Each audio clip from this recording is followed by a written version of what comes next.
안녕하십니까, 박사호입니다. 미국의 망명한 중국 고원구에 따르면 우한의 바이러스 연구소 벽면에는 이 출입문을 딛고 들어오는 순간 당신은 판도라 상자에 들어온 것이란 표가 걸려있다고 합니다. 바이러스가 어떻게 유출됐는지 그 정황은 밝혀졌습니다. 이 연구소에서 일하던 신한교통대학의 연구원 황앤링이 실수로 감염돼 사망한 뒤 그녀의 시신을 화장장으로 옮기던 사람들이 감염되면서 널리 전파됐습니다. 그러나 중국 과학원의 서정리는 황앤링의 존재 자체를 부정했습니다. 그녀의 사진은 연구소 홈페이지에서 사라졌습니다. 그러면 이 연구소는 누가 만들었는지가 관건입니다. 우한 바이러스 연구소 소장인 왕앤이는 39살에 불과합니다. 그녀의 이력은 아주 복잡하며 신비합니다. 원래 첼로를 전공했던 산시의 학생이 베이징대학 생물학과에 뒷문으로 편입합니다. 그리고 이 대학 생명과학원 초빙교수인 수홍빙의 네 번째 부인이 됩니다. 수홍빙은 왕앤이를 유학 보냈다가 급히 불러들여 우한대학에서 박사학위를 따게 한 뒤 우한대 부교수를 만듭니다. 그리고 2년 뒤인 2012년에 우한 바이러스 연구소에 불러들입니다. 고속 승진을 거듭해 왕앤이는 2014년 우한대학의 부총장 겸 정협위원이 되고 2018년에는 드디어 우한 바이러스 연구소의 소장이 됩니다. 이는 전적으로 그의 남편 수홍빙의 권력 덕택입니다. 그런데 수홍빙은 장저민 아들 장면홍의 신복입니다. 우한 바이러스 연구소는 전적으로 장저민의 상하이파가 장악하고 있는 겁니다. 고원구에 따르면 이 실험실은 몇몇 관료 2세와 재벌 2세가 60억 인민폐를 투자해 처음에는 서방 회사의 도움을 받아 설계했습니다. 그러나 나중에 중국 과학원과 군사공정학원이 외국의 P4 실험실 베껴 지하까지 건설했는데 위층에 민간 실험구역과 아래층에 군용 실험실은 통로가 있다고 폭로했습니다.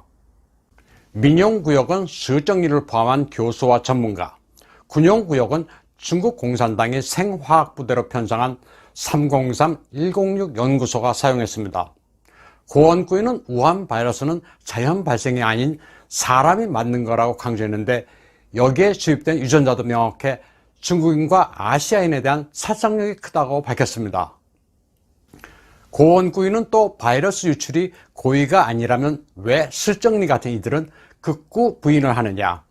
1월 6일 우한에서는 판청 연구소와 군 관련 공장에 대해 반계엄령 상태가 내려졌으며 12월 27일 몇몇 시설과 인근 상하이의 군대에서도 체온 검사를 시작했고 후베이 사람들의 진입을 막았다고 폭로했습니다. 고원구이는 또 1월 4일부터 8일까지 후베이의 많은 군사시설에는 초소가 증가됐는데 우한 시민들은 이 같은 사정을 까맣게 모르고 단체 식사와 여러 행사를 했으며 누군가 폐렴은 충분히 예방할 수 있고 사람 간에 전염되지 않는다는 소문을 내기 시작했다고 합니다. 고원구이는 또 후베이성은 언제 200만 개의 마스크를 모았으며 지금 이게 다 어디로 갔느냐. 후베이성의 귀족들은 언제 대규모로 개인 비행기 편으로 해외에 갔느냐. 어떻게 그들은 이런 사정을 사전에 눈치챘느냐고 반문했습니다. 그들은 자기들의 짓이라 다 알고 있었으면서도 다른 사람은 모르게 하고 죽음의 길로 가도록 방치했다고 일갈했습니다. 조직적으로 상대방을 죽여 모종의 목적을 이루기 위한 것이라고 했습니다. 하지만 그들이 무슨 짓을 하든 희생되는 것은 무고한 시민들이다. 1월 초부터 당국은 인터넷을 통제해 시민들이 진상을 모르도록 해서 바이러스가 확산돼 사람이 죽도록 했다고 했습니다. 또 리원량 같은 의사의 입을 봉해버렸다고 했습니다. 고원구에는 또 의로운 의사 8명을 공안이 현지 경찰의 명령에 체포한 것이라 후베이성 위원회와는 관련이 없다. 이 때문에 3주 동안이나 시기를 놓쳤다고 했습니다. 또 사람을 집에 가두는 것은 효과가 거의 없다고 했으며 후베이 우한은 상하이방의 뒷마당이다. 면직된 후베이성 서기 짱차올량은 상하이방 사람이고 정법위원 멍젠주는 줄곧 후베이에 있었으며 공안부 부부장 순리진의 여동생과 부인 등 가족들이 모두 후베이에 있다고 했습니다.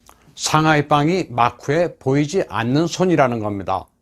고원구이는 또 이 사태를 일으킨 것은 장저민, 정칭홍, 멍젠주라면서 방역 일선에 이들의 모습은 보이지 않는다. 시진핑의 사람들만 사지에 보내졌다고 지적했습니다. 우한 바이러스 사태는 연구소의 실수라는 게 명명백백하게 밝혀졌지만 공식적으로 발표는 하지 않고 있습니다. 지도부 간에 누가 책임을 져야 하는지를 두고 투쟁이 벌어지고 있기 때문이라고 고원구이는 분석했습니다. 공공위생 책임은 한정이 져야 하고 그의 전임자인 왕치산도 책임이 있다고 했습니다. 모든 안전을 책임지는 정법위가 지금 가만히 있는데 권력층이 힘겨루기를 하는 시시각각 후베이와 우한 사람들 나아가 중국인들은 죽어가거나 매장되고 피를 토하고 있다고 밝혔습니다. 바로 이런 점으로 인해 중국인들에게 진상을 은폐하고 있다는 겁니다. 중국 내부에서 벌어지고 있는 극심한 권력투쟁을 미 트럼프 대통령도 이해하고 있는 것 같습니다. 2월 18일 트럼프 대통령은 갑자기 시진핑 주석의 방역 노력을 격찬했습니다. 어려운 문제를 잘 하고 있으며 단시간 내 병원을 짓는 것도 봤다. 그가 잘 해내기를 바란다고 치켜올렸습니다.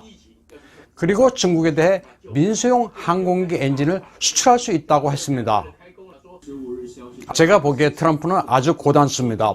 중국은 이미 우크라이나의 항공기 엔진 업체 모토로시츠를 인수한 만큼 항공기 엔진 기술은 가지고 있습니다. 외화가 마른 중국이 살 능력이 있는지 모르겠지만 일단 국가 안보에 큰 손해는 없으니 던져본 겁니다. 대신 화웨이에 대해서는 숨통을 철저하게 쥐고 있습니다. 많은 중앙권의 분석가들은 시진핑이 권력투쟁에 실패해 급격히 실각하는 것을 트럼프가 바라지 않는 것으로 보고 있습니다. 장저민파가 득세하면 더 큰 위협으로 보는 겁니다. 게다가 무역협상에서 이기고 있는 만큼 최대한 이익을 얻자는 게 트럼프의 계산입니다. 고원구에 따르면 우한 폐렴 사태가 심각해지자 시진핑의 주변 사람들은 타이완으로 시선을 돌려야 한다고 건의했다고 합니다. 최근 중국의 폭격기가 타이완 해협에서 무력 행사를 하는 것도 이 때문입니다. 인민해방군의 홍류 폭격기와 젠11 전투기가 타이완 해협 중간선을 침범하자 타이완 공군이 F-16과 IDF를 출격시켜 방공식별구역에서 쫓아냈습니다. 외신들에 따르면 동방미사일 상당수도 내륙에서 동부지방으로 이동했다고 합니다. 하지만 미국을 포함한 동맹국들은 이런 정보를 공유하고 궁지에 몰린 중국이 타이완, 홍콩을 포함한 주변국에 대한 위협을 저지하기 위해 준비하고 있다고 전했습니다. 이는 정상적인 전쟁이 아니라 죽기 살기의 몸부림이라고 했습니다. 고원구이는 또 많은 나라들이 올해 6월 4일 천안문 발생일이 되면 중국 공산당은 없어질 것으로 믿고 있다고 했습니다. 그리고 그의 거주지북은 장경국 총통이 저격당할 뻔했던 호텔 일대에서는 많은 서방의 조직들이 공산당이 없어진 중국의 모습은 어떤 형태가 될지를 토론하기에 바쁘다고 말했습니다. 중국 공산당이 소멸되는 시기가 오면 순식간이다. 공산당이 사라진 뒤에도 여전히 공산당이 아닌 척하는 변형된 공산당이 나올 수 있다고 경고했습니다. 중국인들은 그때 법치에 따라 1인 1표를 행사해 새로운 중국을 세워야 한다고도 역설했습니다. 오늘은 중국에서 발생하는 미시적인 상황보다는 현 사태의 그림을 크게 볼 수 있도록 내용을 정리했습니다. 국제관계에서 발생하는 사건들의 행간을 읽는데 도움이 되셨다면 더 바랄 나위 없겠습니다. 오늘 방송은 여기까지 하겠습니다.